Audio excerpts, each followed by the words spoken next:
Hello, everyone. Welcome to this edition of the Health and Wellness group here. Dan Remley. Dan, how are you doing today, and how have you been for the last few weeks? I'm doing pretty good.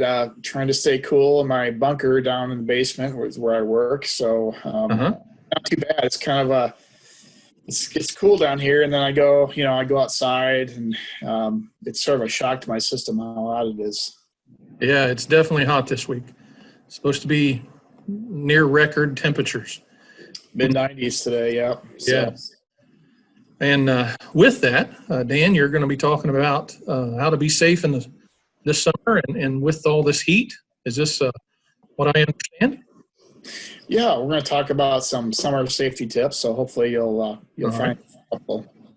All right. If you want to go right ahead, you start, and then I'll fill in with questions. Okay, great.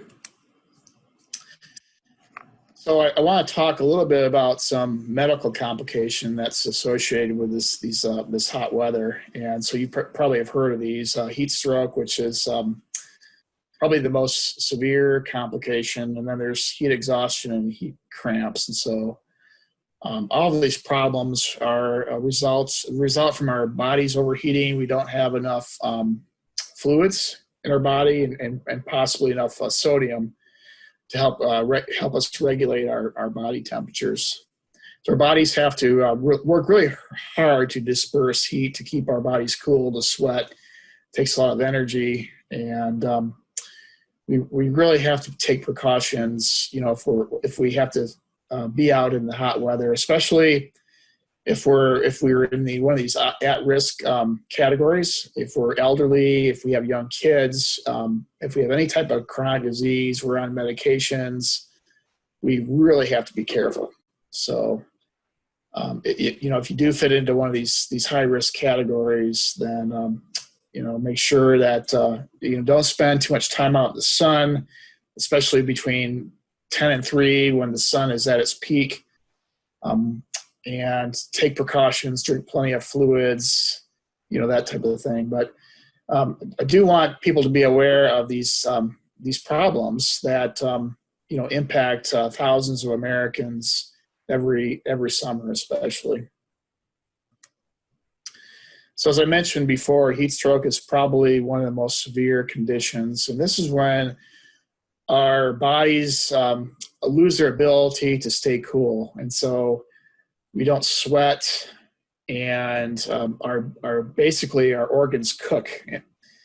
And these heat strokes can cause permanent organ damage, if not death. So this is when you really have to pay attention. If you have hot skin, a lot of people that have heat stroke will become confused, and they may even have a seizure. May pass out. So if you're with somebody and you notice any of these conditions, then you really need to take action. And so there's two things you can do if you encounter somebody who might be having a heat stroke. So you find somebody passed out, their skin's really hot, they appear to be disoriented. If it's a really humid day, what you can do is get an ice pack and then put the ice pack on their neck or under their armpits, maybe in their groin area. If it's not so humid, you can go ahead and fan them or spray them down with water. So, and call 911. So this is a very serious condition. Heat exhaustion is sort of the precursor to a heat stroke, and this is when your body loses a lot of salt and water. You might have flu-like symptoms, so you think about what it's like to have the flu. You might have some chills. You might have nausea. You may vomit even. So pay attention to that. You might be sweaty. You might kind of feel clammy. You might be dizzy, have a rapid pulse. So in the case of heat exhaustion, you really want to just try and cool down as best you can. Get into AC or a shade. Drink a little bit of water. Now with the heat stroke, you don't really want to drink any water. But with the heat exhaustion, get some cool water, get some wet towels, take a cool shower, jump in the pool, but try to get that body temperature down. And of course, heat cramps. And so this is when your muscles tighten up. You have a cramp in your abdomen, your leg, any other part of your body. And this usually occurs when you're physically active. So maybe you're playing tennis, you're jogging, that type of thing. And so we prevent heat cramps by sitting, lying down, drinking cool water, maybe stretching out a little bit. And really, if things don't improve within an hour, call your doctor. So again, the best thing to do to prevent any of these heat illnesses is drinking lots of water, not only during, but before we go out, when we're out in the sun, and then afterwards. The clothing that we wear can make a difference too. So clothing material that breathes more, that's kind of loose fitting, that can help. Replace saltless loss. So sports drinks are very helpful, having a little bit of a snack. The hottest part of the day is between 3 and 4. And in the middle of the summer, it might even be 11 and 4 p.m. And sunscreen too. Sunscreen is important because when your skin burns, it loses its ability to keep your skin cool too. So sunscreen will help prevent the sunburns, and will reflect the sun away from our skin, will help us stay cool. And then making sure not to overdo it too, to pace yourself. So a lot of people that work outside, a lot of athletes can have heat problems. So bugs are mosquitoes. There's a lot of mosquito-borne diseases now. Maybe you've heard of West Nile virus or dengue fever. These were typically illnesses that we wouldn't see in this country as much as in the tropics.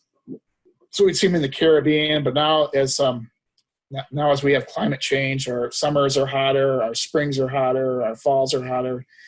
A lot of these mosquito vectors are migrating north, and so we have exposure to these diseases as well. And so to prevent mosquitoes and mosquito diseases, we really want to make sure that we wear bug spray that have DEET in them, D-E-E-T. So make sure you read those ingredients. Try to wear, if you can, wear long sleeve shirts and pants. If you're not going to be in the sun too long, that are loosely fitted, so they're not going to overheat.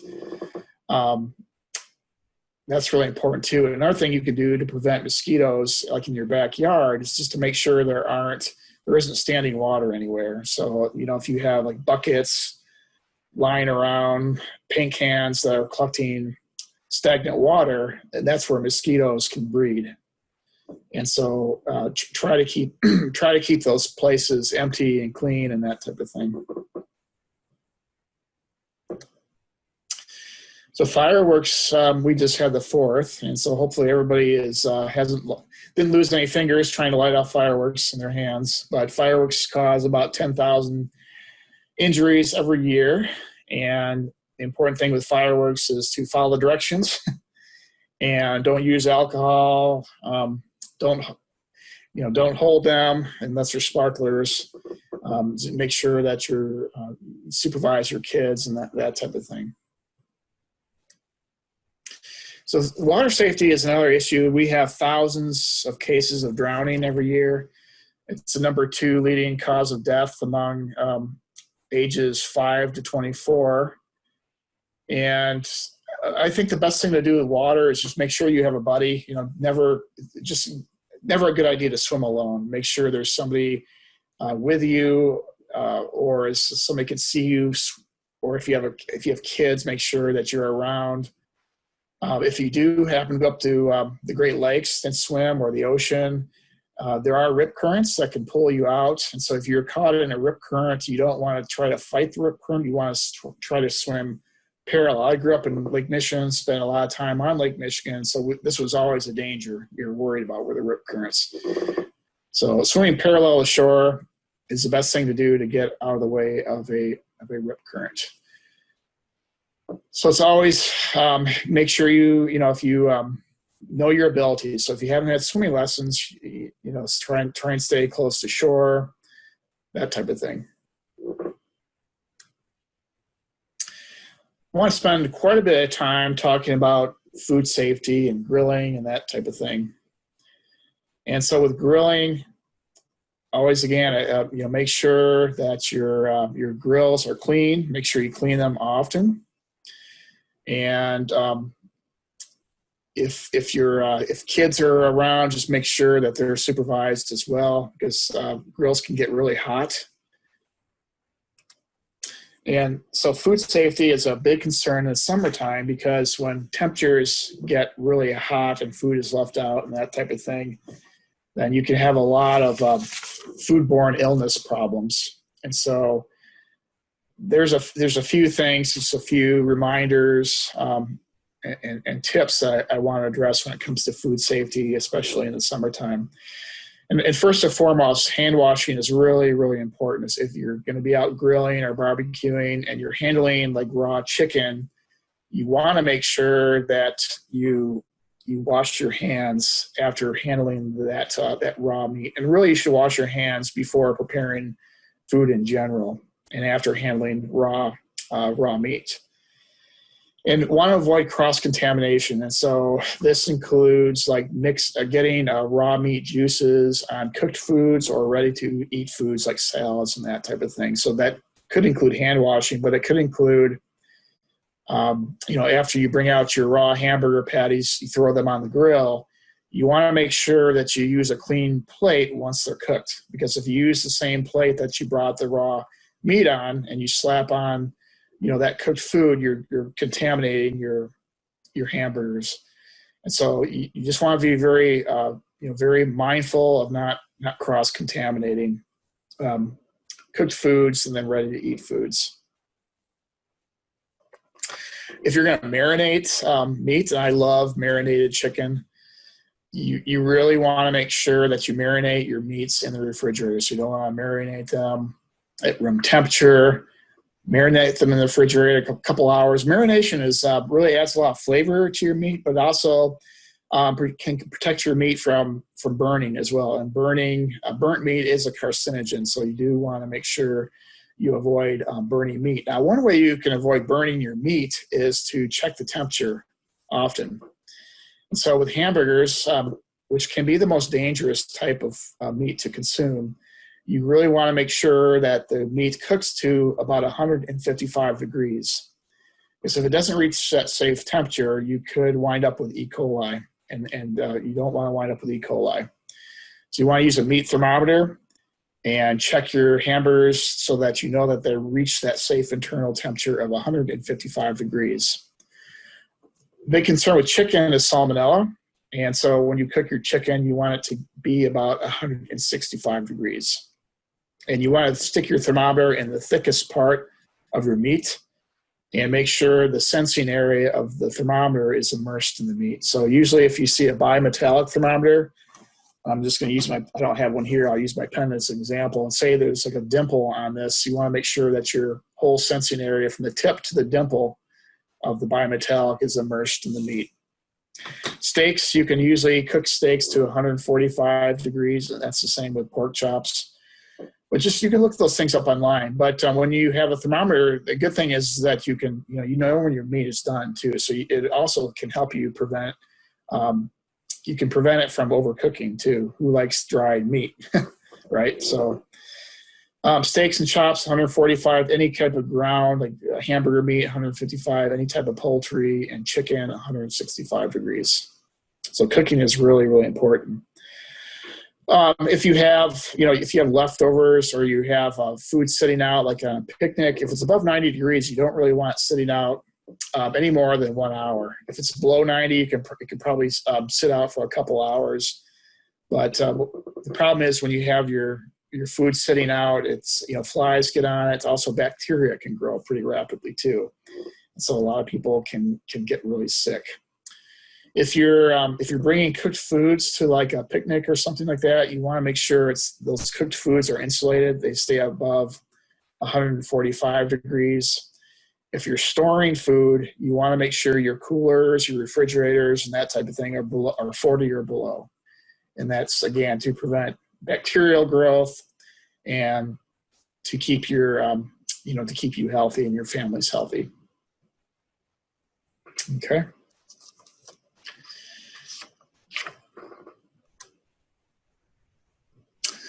So those are just some little tips on sun safety that, you have any questions, Duane, about anything that I addressed or? Yeah, Dan. So I'm going to go back to some of the very beginning where we talked about heat exhaustion and heat stroke and things like that. Is there a telltale sign other than, yeah, I'm getting hot, I feel a little dizzy? You notice that you start slowing down sweating. Is that true? Yeah. So when in severe cases, yeah, your body loses the ability to regulate temperature. So you might lose that ability to sweat. And so that's when it gets really, really serious. And is there a difference between drinking water, or is it cold water, or should it be room temperature water? Cool water. It should be cooler. Not necessarily freezing, or it doesn't have to be, but just slightly cool is what the recommendation is. All fluids are good with the exception of, alcohol is not recommended in the heat, obviously, because mainly actually alcohol can hydrate you, but the problem is that you become disoriented. You're not as aware of symptoms possibly. If you have a lot of alcohol. So alcohol can be a real problem. Sports drinks are great. They can be very helpful. You don't need sports drinks, but they do help replenish some of your sodium. Most people, you really have to have an extreme situation where you start losing that sodium, but most people have enough sodium in their body. But the water is probably, water first for thirst. That's kind of the slogan there. It's probably the most hydrating of anything. Sure. Okay. And on the next one, I think we were talking about the bugs and mosquitoes and things like that. And I've heard both stories about you should have DEET. DEET's a bad thing. I understand DEET will obviously work. Is there a percentage that we should look for? I know I've seen some of them say 100% DEET, 10% DEET. Is there a compromise? Yeah, I'm not really sure what percentage is recommended. Usually, like your major brands, like Off and those types of products, will have the recommended amounts. I guess I would be a little cautious of the sort of the natural organic brands that sometimes people buy. They might not be as effective as the products with the DEET in them. Makes sense. And then, is there any other bugs? I mean, obviously mosquitoes and things like that is some of the worst things, but Yes, sir. Obviously, excuse me, I've got a little frog in my throat myself. What is there other bugs that we should be concerned about? I mean, ticks isn't that probably? Yeah, ticks are a big problem because the deer population is high. Less people are hunting and that type of thing, and because of that, ticks are everywhere. They're ubiquitous, and especially if you go for a hike. So with that, you can actually buy clothing that's pre-treated with chemicals that will prevent ticks from getting on them. Pyrethine is the chemical that some clothing can be pre-treated with, and also your bug sprays Off and that type of thing that can be used. Make sure you spray, like if you're going on a hike, spray your boots and spray your body so to avoid the ticks. If if you do see a tick on your body, that you want to try and scrape it off. You don't want to squeeze it. Squeezing is like you kind of inject the inside of the tick into your bloodstream, and that's how you could get like a disease like Rocky Mountain spotted fever or Lyme disease or that type of thing. But do tick checks often, especially if you're outside a lot. And if you have pets, cats and dogs, especially, they need to be treated for ticks. And make sure that you talk to your veterinarian about the best way to prevent ticks with dogs and cats, because they can bring ticks into your home if they're outside, and then you can be exposed to tick bites. I think things like trying to avoid like high grasses too. So if you're out hiking,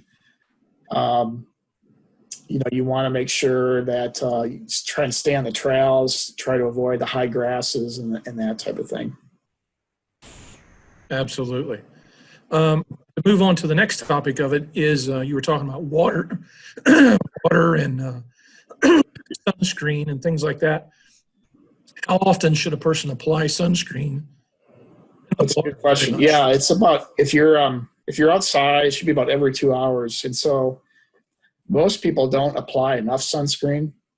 It's almost like they just kind of take a little dab and they spread it very thin on their skin. Really, if you're going to be out in the middle of the day, especially if you're boating, or you're almost, when you go boating, you're basically in a magnifying glass, almost like. So you really got to be careful when you're like out on the water. But you should probably apply about 3 ounces of sunscreen as a general rule, and that's about a shot glass. So that's a lot, and that's your whole body. It's not just your face, but your neck, it's your arms, everywhere that's exposed to sunlight.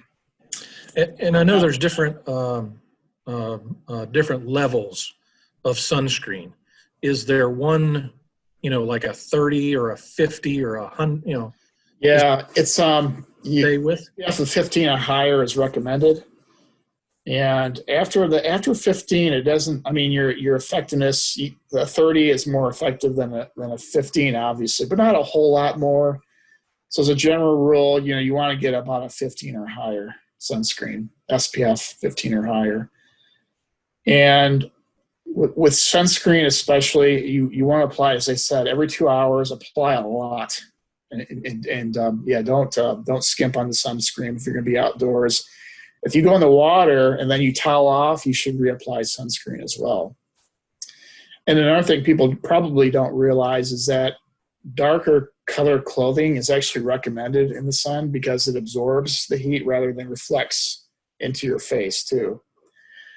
And as I mentioned earlier, sunscreen is important because it does, it'll keep your skin, it'll keep your body cooler, but also we want to avoid cancer, right? Skin cancer, one of the leading forms of cancer. Anytime we tan, we're basically damaging our skin, and we're exposing our skin to ultraviolet light that can eventually cause cancer. And so, and plus it ages our skin. It makes our skin become wrinkly. People that are out in the sun too much have kind of wrinkly skin. So keep our skin healthy to avoid skin cancer. We really want to make sure that we use sunscreen. Now, the best thing that we can do is try to avoid the sun between like 10 and 3, 10 and 4. So get all of our outdoor activities done before 10 or after 3 or 4. And that's obviously when the rays are right above us, and it's probably the hottest point. Right, and sun is very healthy for us. We get vitamin A from sun, and we need that sunlight for sure. So we don't want to avoid the sun, but we can be smart about it. We just don't need to be in it 24/7, do we? Right. You really only need about 15 to 20 minutes of sunlight to really get vitamin A. Yeah. And I've heard, Dan, and this is one of those tales, I guess. If you're in the water, you can't get sunlight. You can't get a tan if you're in the water. Is that something that's true, or if you're doing a lot of swimming? Yeah, that doesn't sound right to me because you're being exposed to UV light when you're in the water. I would imagine, because even through that water, it's almost acts like a magnifying glass too, right? Yeah, I would think so. It might be filtered through the water, but most of us aren't scuba diving in Ohio. Right. Right. Yeah. True. So most of the time we're at the surface of the water where, as you said, it's probably has more of a reflective type of role onto our bodies. Absolutely. Well, Dan, we're just about out of time for this segment. Give us a little bit of information how we can get a hold of you or website or anything like that. Yeah, sure. We'll call your local extension office. If you have any questions about anything we talked about. My email is remley.4@osu.edu. And you can reach me at South Centers for sure. And I think generally when you're looking at information about these topics, just look for .org or .edu. Make sure it's reliable. I'd be very cautious about .com, on the internet, because those are private companies. They're trying to sell you a product, and so their information might be a little bit more biased. True. Well, Dan, as always, goes for anything that's we want to try to find information that's evidence based or research based. Yeah, absolutely. Again, a great topic, Dan, to cover for this time of year, summertime, with all the cookouts and everything. I didn't get to a lot of the meat questions, but always try to have that temperature probe there to check when you're on the grill, even outside. Keep an ice bucket underneath some of those things that need to be cool. Keep a lid on it. Try to keep flies or anything else out. And as always, all the tips and tricks that we can give you, we'll do. And get outside too. I think it is even in the heat to just get outside and it's get exposed to sunlight. Go for a walk. Just do a little pre-planning and take those precautions. Yep. Even if it's a 5-minute walk, go out and get a little sun. Get a little sun. So absolutely. Dan, we're out of time. Again, you can always find us on our YouTube channel, youtube.com/southcenters, where you can find all of our videos, and also our website, southcenters.osu.edu. So until next time, we will see everyone later.